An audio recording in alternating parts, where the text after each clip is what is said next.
Би яагаад энийг асуугаад байгаа юм гэхээр нийт ажиллах хүчний чинь бараг 80% жижиг дунд бизнес дээр байгаа байхгүй та. Нийт ажиллах хүчний чинь 80%. Тэгээд хэрвээ энэ жижиг дунд бизнес руугаа чиглэсэн 5 ажилтнтай 10 ажилтнтай 15 ажилтны компани руу чиглэсэн бодлого байхгүй бол дампуурах юм бол нийт ажиллах хүч 80% ажилтгүй болно гэсэн үг. Нэг хоёрдугаар одоо манай төвшин гишүүн биетэд хамтраад оюутны хөлбөмбөр эрхлэлтийн тухай хууль цагийн одоо хөлбөмбөр эрхлэлтийн тухай хуулиудыг санаачилж байгаа. Бид нар нэлээд хилцүүлэх хийсэн өргөн байна.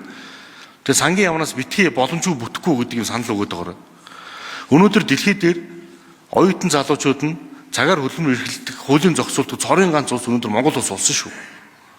Хүн хичээлийн хажуур хөлбөмбөр эрхлэхээр хуулиараа чи болохгүй гэдэг байгаа байхгүй.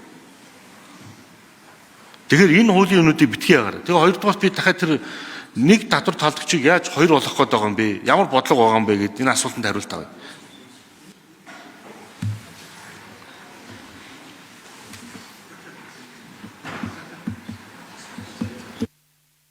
Хариулах уу?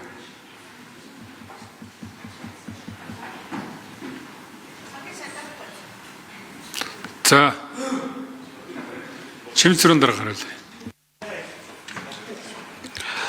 За бизнес эрхлэгчид бол татварын бодлогоор хувь хэмжээний зохицуултаас гадна одоо ерөнхий процессын зохицуултууд бол энгийн ойлгомжтой болох тал дээр явж байгаа. Тэгээд түрүүний хэлснээр бол бид нар энэ удаа яг одоогийн нөхцөл байдалтай таарсан цөөн тооны буюу одоо 5-6 төсвийн нөлөөтэй ийм заалтаар бол эрх зүйн орчинд бол нэмэлт өөрчлөлтийг бол оруулж байгаа. Яг одоо бизнесийн үйл ажиллагаагаа ямар чиглэлээр салбарлах уу, нэгээ хоёр болгох уу, групп охин толгой компаниас явуулах нь бол одоо хөрөнгө оруулагч дийн одоо энэ одоогийн ба хууль эрхцэн орчиндөө нийцүүлж гарах шийдвэр байгаа гэж бодож байна.